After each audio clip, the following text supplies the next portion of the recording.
विपिन और सागर में दोनों लड़कों में बहुत गहरी दोस्ती होती है। दोनों का साथ उठना, साथ बैठना, साथ खाना खाना, कहीं जाना हो तब भी साथ में आते जाते हैं। वो दोनों दिल्ली में एक किराए पर रूम लेते हैं और रूम लेकर उसी रूम पर रहकर नौकरी करते हैं।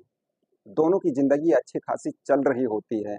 उसी बीच एक बहुत बड़ी घटना हो जाती है।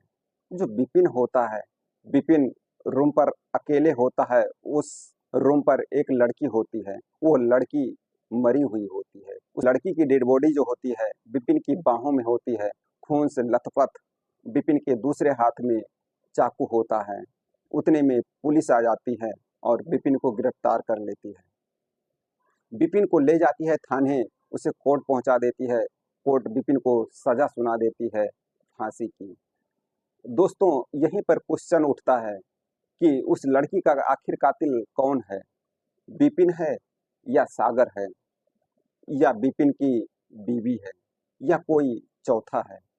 आखिर उसका कातिल है कौन? हम आपको इसी वीडियो में आगे बताने की कोशिश करेंगे कि आखिर कातिल है कौन। दोस्तों, इस वीडियो में आप लोग बने रहिएगा, स्किप मत करिएगा, नहीं तो ये कहानी समझ में नहीं आएगी। दोस्तों नमस्कार, मैं रवरेश कुमार, तिरछे दास्तान चैनल में आप सबका बहुत बहुत स्वागत है। अगर हमारी ये वीडियो अच्छी लगेगी तो लाइक शेयर कमेंट जरूर कर दीजिएगा, ताकि हमारा हौसला बढ़ता रहे। आप सबके लिए ऐसे ऐसे नई नई घटनाएं खोज कर लाता रहूं। यह कहानी होती है बिहार की। बिहार के दो लड़के होते हैं, विपिन और सागर। दोनों अच्छे खासे पढ़े लिखे होते हैं, लेकिन वहाँ बेरोजगारी होने के कारण दोनों को नौकरी नहीं मिल पाती है। वो दोनों बिल्कुल गरीब घर से बिलोंग करते हैं। नौकरी ना मिलने के कारण ये दोनों दोस्त आपस में प्लानिंग करते हैं कि चलते हैं कहीं कमाने। यहाँ गुजारा नहीं हो पाएगा, क्योंकि परिवार का खर्च भी उठाना है, परिवार को देखभाल भी करना है, तो कैसे आवश्यकता पूरा होगी? इसलिए बाहर चलना जरूरी हो गया है। दोनों दोस्त प्लान करते हैं और वहां से निकल लेते हैं, पहुंचते हैं जाकर दिल्ली। दिल्ली में एक रूम लेते हैं किराए पर। वहीं रूम लेकर दोनों नौकरी की तलाश करते हैं। 10-15 दिन के बाद नौकरी मिल ही जाती है। दोनों को एक ही कंपनी में नौकरी मिलती है और सैलरी भी थोड़ा ठीक ठाक मीडियम थी। 15 से 16 हज़ार के बीच समथिंग सैलरी होती है और दोनों एक ही कंपनी में लग जाते हैं, काम करते हैं। दोनों का जीवन अच्छा खासा चल रहा था, अच्छा खासा जीवन बीत रहा था, दोनों आपस में खुश थे। वहां भी इन दोनों की दोस्ती बिल्कुल बरकरार रहती है। विपिन शादीशुदा होता है और सागर जो होता है वो अनमैरिड होता है, उसकी शादी नहीं हुई होती। विपिन जो कमाता था वो अपने खर्च के लिए यहाँ पैसा रख लेता था, उसके बाद अपने घर पर अपने परिवार के लिए खर्चा के लिए पैसे भेज देता था। सब कुछ ठीक चल रहा था। कुछ दिन के बाद उसी कंपनी में एक लड़की आती है जॉब के लिए। वह भी जॉब उसी कंपनी में करने लगती है और एक दिन का समय था कि वह लड़की जो होती है विपिन से सहायता मांगने के लिए आती है विपिन के पास। उसी वक्त विपिन से और उस लड़की से आंखें चार हो जाता है, दोनों में प्यार हो जाता है। वहीं से सिलसिला शुरू होता है आगे की कहानी का। उस लड़की का नाम होता है शिवानी। शिवानी विपिन को देखे बिना रह नहीं पाती और विपिन शिवानी को देखे बिना नहीं रह पाता। दोनों में बहुत गहरा प्यार हो जाता है। विपिन का दोस्त सागर यह देखकर बहुत खुश होता है, इन दोनों की दोस्ती देखकर बहुत खुश हो जाता है। लेकिन कुछ दिन जब बीतता है तो जो सागर होता है, सागर के मन में कुछ उथल पुथल होने लगती है। सागर अपने मन में कुछ सोचने लगता है कि काश विपिन के जगह अगर मैं होता तो आज क्या दिन होता। जब कुछ समय बीत जाता है, कुछ वक्त जब बीत जाता है, उसके बाद वह लड़की जो होती है विपिन से कहती है कि आज मैं आपके रूम पर आऊंगी और आपके रूम पर ही खाना खाकर अपने रूम पर मैं जाऊंगी। विपिन भी इनकार नहीं कर पाता है। वह कहता है अच्छा ठीक है, कोई बात नहीं। विपिन जो होता है वह सागर से पूछे बिना, अपने दोस्त से पूछे बिना उस लड़की से हामी भर लेता है, ठीक है कोई बात नहीं, आइएगा, स्वागत है। विपिन जाता है रूम पर उस दिन जल्दी पहुंच जाता है और वहाँ की खाना बनाने की, खाना वगैरह की जो भी कुछ है तैयारी जल्दी पूरी कर लेता है, क्योंकि उसकी महबूबा आने वाली थी, तो उसको बहुत खुशी थी। और वहीं जो सागर होता है वो अपने मन ही मन में बिल्कुल गुस्सा होता है, उसे ये सब कुछ अच्छा नहीं लग रहा था। विपिन चला जाता है मार्केट सब्जी लाने। उसी बीच में शिवानी आ जाती है रूम पर। रूम पर सागर होता है, वह बैठाकर स्वागत करता है शिवानी का। जो कुछ होता है सेवा सत्कार करता है और विपिन को थोड़ा देर हो जाती है मार्केट में। विपिन जब आता है मार्केट से तो देखता है कि रूम का दरवाजा खुला है। यह देखकर बिल्कुल आश्चर्य हो जाता है कि हमेशा हमारे रूम का जो दरवाजा होता है वो बंद होता है, आज दरवाजा खुला क्यों है। वो जब अंदर प्रवेश करता है तो देखता है तो बिल्कुल रोंगटे उसके खड़े हो जाते हैं। वो थोड़ी देर खड़ा रहने के बाद विपिन रूम के अंदर जाता है। उतने में पुलिस आ जाती है, पूरी फोर्स। पुलिस रूम के अंदर जब जाती है तो देखती है कि विपिन के एक बाहों में उस शिवानी की लाश होती है और खून से लथपथ, और दूसरे हाथ में चाकू होता है। और विपिन का जो कपड़ा होता है वो भी बिल्कुल खून से लथपथ होता है। और पुलिस विपिन को गिरफ्तार कर लेती है। यह सब देखने के बाद विपिन से पूछती है पुलिस, लेकिन विपिन बिल्कुल एकदम मौन धारण कर लेता है। पुलिस विपिन से बार बार पूछती है कि यह कैसे हुआ, कत्ल किसने किया, क्यों किया, लेकिन विपिन जो होता है वह कुछ बताता नहीं है, बिल्कुल एकदम मौन धारण कर लेता है, कुछ भी बताने को राजी नहीं होता है। पुलिस विपिन को थाने ले जाती है और शिवानी के लाश को पोस्टमार्टम के लिए भेज देती है। दूसरे दिन विपिन को कोर्ट में हाजिर कर देती है पुलिस। कुछ दिन तक विपिन पर मुकदमा चलता है, उसके बाद विपिन को सजा हो जाती है। जज सजा सुना देते हैं फांसी की। अब फांसी की सजा सुनते ही विपिन बिल्कुल पागल सा हो जाता है, बिल्कुल छटपटाता है। वह किसी से कुछ बोल भी नहीं पाता है, बिल्कुल उसका मुंह जैसे किसी ने बंद कर दिया हो। आखिर बात है क्या, विपिन पुलिस से क्यों छुपा रहा है, क्यों कुछ नहीं बोल रहा है, आखिर राज क्या है इसमें। कत्ल किसने किया, कत्ल किसने करवाया, यह अभी भी संशय में है। कुछ भी अभी तक पुलिस को सबूत नहीं मिलता है। वहाँ के जो जेलर होते हैं और जो अधिकारी होते हैं वो भी सब सच जानने की कोशिश करते हैं कि आखिर हुआ क्या है, नहीं तो बेगुनाह की जान चली जाए। लेकिन पुलिस को ना तो कोई सबूत मिला था और ना कोई गवाही देने वाला था, आखिर कत्ल किसने किया है। इसीलिए विपिन को जो है कि वो फांसी की सजा हो जाती है। अब विपिन भी कुछ बता नहीं रहा था, आखिर क्यों विपिन गुमसुम सा रहता है, विपिन बिल्कुल मौन धारण कर लेता है। वह कुछ भी पुलिस से या जेलर से बताने को राजी नहीं होता है, आखिर कारण क्या है। जब 2 दिन रह जाता है फांसी होने को तो विपिन के पास मैसेज आता है कि विपिन 2 दिन के बाद तुम्हारी फांसी हो जाएगी।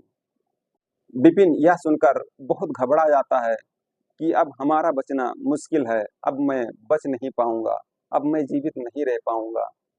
यह सोचकर वो हमेशा उसी दिन से रोना शुरू कर देता है, हमेशा उसकी आंखों से आंसू टपकते रहते हैं। जेलर जो होते हैं वो जाते हैं विपिन के पास, विपिन से कहते हैं कि विपिन तुम्हारी आखिरी इच्छा क्या है, आखिर में तुम्हारी 2 दिन में फांसी होने वाली है, जो आखिरी इच्छा हो, जो आखिरी ख्वाहिश हो उसे बता दो, मैं तुम्हारी आखिरी इच्छा को पूरी करने की कोशिश जरूर करूंगा। जब जेलर की यह बात विपिन सुनता है तो विपिन कहता है कि जेलर साहब अब तो हमारी फांसी होने वाली है, तो हमारी आखिरी इच्छा यही है कि हमारे बीवी को एक रात के लिए हमारे पास यहाँ छोड़ दिया जाए जेल में। यह बात जब जेलर सुनते हैं तो उनके दांतों तले उंगली चली जाती है कि आखिरी इच्छा हुई तो ये कैसी आखिरी इच्छा है, आज तक किसी कैदी ने ऐसी आखिरी इच्छा नहीं मांगी है। लेकिन फिर भी सोचते हैं कि जिस कैदी की मृत्युदंड होती है आखिर में उसकी इच्छा तो पूरा करना ही पड़ता है। खैर कोई बात नहीं, ये विपिन की इच्छा मैं पूरा करूँगा, पूरा करने की कोशिश ज़रूर करूँगा। जेलर विपिन के पास से चले आते हैं, सभी कर्मचारियों को बुलाते हैं, कहते हैं कि तत्काल एक कमरा खाली करवाया जाए, उसमें सीसीटीवी कैमरा गोपनीय लगवाया जाए और ऐसा लगाया जाए कि हम अपने ऑफिस से बैठकर वहाँ की सारी बातें सुन सकें और वहाँ का जो है कि वीडियो क्लिप हमें दिखाई दे। सारे अधिकारी जो होते हैं वो फटाफट काम कर देते हैं। जेलर एक कर्मचारी को झटपट विपिन के घर पर भेज देते हैं सूचना लेकर और सारी बात बता देते हैं कि 2 दिन के बाद विपिन की फांसी होने वाली है और विपिन की आखिरी इच्छा है कि एक रात वो अपने बीवी के साथ जेल में बिताना चाहता है। विपिन की जो बीवी होती है यह बात जो सुनती है तो पहुंचती है जेल, जेलर से मिलती है। उतने में जेलर साहब जो होते हैं वो कर्मचारी को बुलाकर विपिन के वाइफ को विपिन के रूम तक पहुंचाने में मदद करते हैं। जब विपिन की वाइफ विपिन के रूम में पहुंच जाती है तो यहाँ जेलर जो होते हैं वो सारे कैमरे को ऑन कर देते हैं और बैठ के अपने कैबिन में सारी बातें सुनते हैं कि क्या कुछ हो रहा है। विपिन के पास जब विपिन की वाइफ पहुंचती है तो पकड़कर विपिन को बहुत जोर से दहाड़े मारकर रोने लगती है और विपिन जो होता है वह भी अपने वाइफ को पकड़कर बहुत तेज से रोने लगता है। दोनों थोड़ी देर बाद जब शांत हो जाते हैं तो आपस में बातें करते हैं। विपिन की वाइफ पूछती है विपिन से कि आखिर यह सब जो करना ही था तो मुझसे शादी क्यों किए? मान लो कि मुझसे शादी तो किए थे, लेकिन वो जो आपसे प्यार करती थी और आप उससे लड़की से प्यार करते थे तो उसको मारने की क्या जरूरत थी? आखिर में यहाँ 2 दिन के बाद तुम्हारी फांसी हो जाएगी, बताइए हम कैसे रह पाएंगे, बच्चों को कैसे पालेंगे हम? तो विपिन रो रो के कहता है कि मैंने कोई गुनाह नहीं किया है, मैंने किसी को नहीं मारा है, मैं तो मार्केट गया था, वहां से जब आया देखा तो उस रूम का जो है कि दरवाजा खुला पड़ा था और देखा तो वह शिवानी खून से लथपथ थी, उसके पेट में चाकू लगा हुआ था और मैंने केवल उसको उठाकर दूसरे हाथ से चाकू निकाला था, उतने में पता नहीं कहाँ से पुलिस आ गई, किसके इशारे पर पुलिस आ गई और पुलिस मुझको पकड़ लिया रंगे हाथों। अब पुलिस से मैं अगर कुछ कहता कि मैं गुनाहगार नहीं हूँ तब भी पुलिस मानने को तैयार नहीं होती, क्योंकि मुझे रंगे हाथों देखा था और वहाँ कोई था भी नहीं। इसलिए मैंने पुलिस से कुछ कहना उचित नहीं समझा। तो उसकी जो वाइफ होती है विपिन की, वह कहती है कि आपका जो दोस्त है वो कहाँ था? विपिन कहता है कि वह दोस्त भी उस समय वहाँ नहीं था। जब मैं मार्केट गया था तब दोस्त रूम पर था, लेकिन पता नहीं कब शिवानी आई, मुझे ये भी नहीं मालूम है। जब मैं देखा वहाँ पे तो केवल शिवानी पड़ी हुई थी, उसकी लाश पड़ी हुई थी और हमारा दोस्त सागर वहाँ नहीं था। फिर विपिन की जो पत्नी होती है वो कहती है कि ऐसा तो नहीं कि सागर ने खून कर कर भाग गया हो? विपिन कहता है कि नहीं, मेरा दोस्त ऐसा नहीं हो सकता है, वो ऐसा नहीं कर सकता है। लेकिन हाँ, एक बात याद आई कि एक दिन मुझसे सागर कह रहा था कि अपनी प्रेमिका जो है कि शिवानी से मेरी बात करा दीजिए, मुझे मिलवा दीजिए। मैंने उसे मना कर दिया। उसी दिन से सागर का हाव भाव चाल ढाल कुछ अलग सा रहने लगा था। जेलर सोच में पड़ जाते हैं कि आखिर में फांसी होनी है तो वो भी होनी है बेगुनाह की। गुनाहगार तो खुले घूम रहा है और बेगुनाह बेचारा फांसी पर चढ़ जाएगा। इसे रोकना जरूर होगा, इस फांसी को जरूर रुकवाना होगा, लेकिन फांसी रुकेगी कैसे? 2 ही दिन का समय है, 2 दिन बाद इसकी फांसी हो जाएगी और 2 ही दिन में हम कर क्या पाएंगे? वहीं पर एक कर्मचारी होता है, वो जेलर साहब से कहता है कि जेलर साहब हमारी बात मानिए, तो जो खुफिया कैमरे की वीडियो क्लिप है, इस क्लिप को सोशल मीडिया पर वायरल कर दिया जाए, शायद में ये बात आगे तक पहुंच जाए तो इस पर कोई रोक लग सकती है। तो जो जेलर होते हैं वो भी इस बात से सहमत हो जाते हैं और उस क्लिप को सोशल मीडिया पर वायरल करवा देते हैं। और इतनी वायरल होती है वो कि उस पर एक्शन होता है, उस पर उस फांसी को रोक लगाई जाती है और रोक लगाने के बाद असली कातिल को ढूंढने के लिए पुलिस निकल लेती है कि आखिर में असल जो कातिल है वो कातिल है कहाँ। पुलिस विपिन के दोस्त सागर को ढूंढने लगती है कि आखिर में दोनों साथ में रहते थे और साथ में उठना बैठना था, इतना घनी दोस्ती थी, इतनी गहरी दोस्ती होती थी, तो वो है कहाँ इस समय। आखिर में सागर को पुलिस पकड़ ही लेती है। जब जेल में लेकर आती है सागर को, पुलिस पूछताछ करती है, वो भी कड़ाई के साथ, तो सागर सारी बातें, सारा राज उगल देता है। सागर कहने लगता है कि सर मैं शिवानी से प्यार करता था, लेकिन शिवानी मुझसे प्यार नहीं करती थी। मैंने विपिन से कहा भी था कि एक बार शिवानी से मुझे मिलवा दीजिए, विपिन ने मना कर दिया था। इसी बात को लेकर मुझ में गुस्सा आ गया था और एक दिन ये दोनों प्लान बनाते हैं मिलने के लिए, रूम पर आने के लिए। उस दिन मैंने सोचा था कि आज का समय सही है। विपिन चला गया था मार्केट, मैं अकेले रूम पर बैठा था, उतने में शिवानी आ गई और शिवानी के साथ जो नहीं चाहिए था मैंने वो भी किया। और जब उसने कहा कि मैं विपिन से बता दूंगी, मैं पुलिस में कंप्लेन कर दूंगी, फिर मुझे कुछ सूझा नहीं, शिवानी को मैंने मार दिया, खत्म कर दिया। ना रहेगी बांस ना बाजेगी बांसुरी, जब रहेगी नहीं तो बताएगी कैसे। फिर मैं वहां से उसे छोड़कर पलंग पर भाग निकला और मैंने ही पुलिस को इन्फॉर्म किया था, क्योंकि विपिन आने वाला था उस समय रूम पर। फांसी विपिन के जगह पर सागर को होती है, असली मुजरिम की होती है, असली कातिल की होती है। विपिन खुशी से अपने घर चला जाता है और सागर को फांसी हो जाती है। लोग अपने रिश्ते को भुला देते हैं, यारी दोस्ती को भुला देते हैं, धन दौलत, रुपया पैसा और लड़की के चक्कर में।